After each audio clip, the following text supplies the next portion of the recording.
നമസ്കാരം, ഫുക്രിയിലേക്ക് സ്വാഗതം. അർജന്റീന നാളെ പുലർച്ചെ 3:30 ഇന്ത്യൻ സമയം 3:30 കേപ്പ് വെർദെയുമായുള്ള റൗണ്ട് ഓഫ് 32 മത്സരത്തിന് ഇറങ്ങുകയാണ്. അർജന്റീനയ്ക്ക് കാര്യമായ വിശ്രമത്തിനുള്ള അവസരം കഴിഞ്ഞ മത്സരത്തിൽ നിന്ന് ശേഷമുള്ള കൂടുതൽ സമയം ലഭിച്ചിരുന്നു. അതുകൊണ്ട് തന്നെ കൂടുതൽ ഫ്രഷ് ആയിട്ടുള്ള ഒരു അർജന്റീന ടീമാണ് ഇറങ്ങുക. കേപ്പ് വെർദെയാണ് എന്ന് പറഞ്ഞ് അവർ ഒരു തരത്തിലും സ്കലോണി വില കുറച്ച് കാണുന്നില്ല എന്നുള്ളത് ഉറപ്പാണ്. കേപ്പ് വെർദെ ചെറിയ ടീമല്ല. ഗ്രൂപ്പ് മത്സരങ്ങളിൽ മറികടന്ന് നോക്കൗട്ടിൽ എത്തിയ ടീമാണ്. ആദ്യമായിട്ടാണ് അവർ ലോകകപ്പ് കളിക്കുന്നത്. ഒരു കുഞ്ഞൻ രാജ്യമാണ്, എന്നിട്ട് അവർ നോക്കൗട്ടിൽ എത്തിയ ടീമാണ്.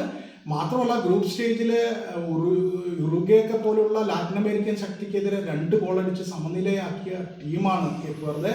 തീർച്ചയായിട്ടും കേപ്പ് വെർദെ ശക്തമായ പോരാട്ടം നടത്തുമെന്നത് ഉറപ്പാണ്. അർജന്റീന വളരെ കാഷ്വലായിട്ട് ലാഘവ ബുദ്ധിയോടുകൂടിയാണ് കേപ്പ് വെർദെ കാണുന്നതെങ്കിൽ തീർച്ചയായും ബുദ്ധിമുട്ടും. പക്ഷേ സ്കലോണി അതിന് തയ്യാറാവില്ല എന്നുള്ളത് ഉറപ്പാണ്. പക്ഷേ സ്കലോണിയെ സംബന്ധിച്ചിടത്തോളം ഈ ഗ്രൂപ്പ് ഘട്ടങ്ങളിലെല്ലാം ലയണൽ മെസ്സിയെ മുൻനിർത്തിയുള്ള ഒരു കളിയാണ് അദ്ദേഹം കളിച്ചിട്ടുള്ളത് കൂടുതലായിട്ട്. അത് ഇത്തവണയും അത് തന്നെയായിരിക്കും സാധ്യത. മെസ്സിയെ മുൻനിർത്തിയുള്ള ഒരു പോരാട്ടമാണ് സ്കലോണി ഇത്തവണയും കേപ്പ് വെർദെക്കെതിരെയും കളിക്കുക. അപ്പോൾ സ്വാഭാവികമായിട്ട് ആദ്യ മിനിറ്റുകളിൽ തന്നെ കേപ്പ് വെർദെക്കെതിരെ മെസ്സി ഗോളടിച്ച് മുന്നിലെത്താനായിരിക്കും ശ്രമം നടത്തുക എന്നുള്ളത് ഉറപ്പാണ്. കേപ്പ് വെർദെ തീർച്ചയായും വലിയ പോരാട്ടത്തിന് ശക്തിയുള്ള ഒരു ടീമാണ് എന്നതിൽ തർക്കമില്ല.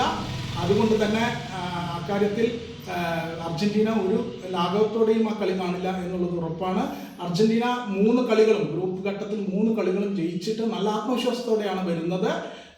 എന്തായാലും അൾജീരിയക്കെതിരെ 1 ഗോൾ അവർ വഴങ്ങിയിരുന്നു എന്നുള്ളത് ഒരു പ്രധാനപ്പെട്ട കാര്യമാണ്. ആദ്യത്തെ ഗോളാണ് അവർ വഴങ്ങിയത്.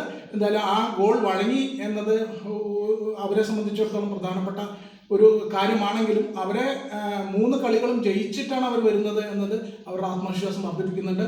കേപ്പ് വെർദെക്കെതിരെ തീർച്ചയായിട്ടും അർജന്റീനയ്ക്ക് തന്നെയാണ് മുൻതൂക്കം, അതിൽ പ്രത്യേകിച്ച് പറയേണ്ട കാര്യമില്ല. പക്ഷേ കേപ്പ് വെർദെ ഒട്ടും പറകിലല്ല. കേപ്പ് വെർദെ അർജന്റീനയ്ക്ക് തുല്യമായ കളി കളിക്കും എന്നതിൽ സംശയം വേണ്ട.